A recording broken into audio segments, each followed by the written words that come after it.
రాబోయే రోజుల్లో ఏ పంటలు వేస్తే రైతులకు మేలు జరిగిద్దనే కార్యక్రమాన్ని ప్రజల్లోకి తీసుకెళ్లడం జరుగుతుంది.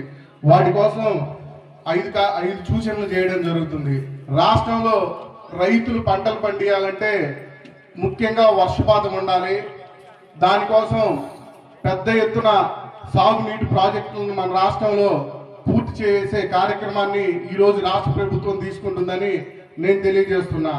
ఆ రోజుల్లో చంద్రబాబు నాయుడు గారు ముఖ్యమంత్రిగా ఉన్నప్పుడు పట్టిసీమ ప్రాజెక్టును పూర్తి చేసి రాష్ట్రంలో పట్టిసీమ దగ్గర నుంచి కడప, అనంతపురం ప్రజలకు తాగునీరు అందించడం జరిగింది.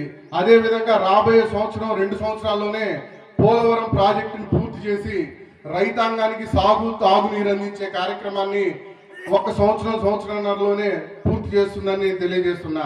మన ప్రాంతంలో ఏవైతే ప్రాజెక్టులు వెనుకబడి ఉన్నాయో వాటన్నిటిని ముందుకు తీసుకుపోయే కార్యక్రమాన్ని ఈ రోజు రాష్ట్ర ప్రభుత్వం తీసుకెళ్తుంది.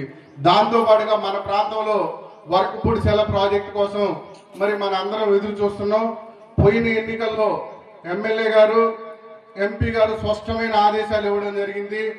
ప్రభుత్వం అధికారంలోకి వచ్చి మేము గెలిస్తే ఈ ప్రాంతంలో వర్కపూడిసెల ప్రాజెక్టును తీసుకొస్తామని చెప్పి రాబోయే రోజుల్లోనే వర్కపూడిసెల ప్రాజెక్టును శంకుస్థాపన కార్యక్రమాన్ని ముఖ్యమంత్రి గారి చేతుల మీదుగా చేసుకుంటామని నేను తెలియజేస్తున్నా. మరి ఎమ్మెల్యే గారు కూడా దాని గురించి మన అందరికి వివరిస్తారు. దాంతో పాటుగా మరి ఈరోజు పత్తి, మిర్చి పంటలు వేస్తున్నాం. ప్రతి సంవత్సరం ఏదో ఒక పంట వర్షాల వల్లనో మరి తెగుళ్ళ వల్లనో పాడైపోవడం జరుగుతుంది. మరి ప్రాచీన కాలంలో మనం ఏవైతే పంటలు పండించామో సజ్జలు, జొన్నలు, రాగులు, ప్రకృతి వ్యవసాయం అంటే మరి పురుగు మందులు తక్కువ వాడి ఎక్కువ ఆదాయాన్ని సంపాదించే కార్యక్రమాలు కూడా ఈ రోజు రైతులకి మరి అధికారులు సూచనలు చేయడం జరుగుతుంది.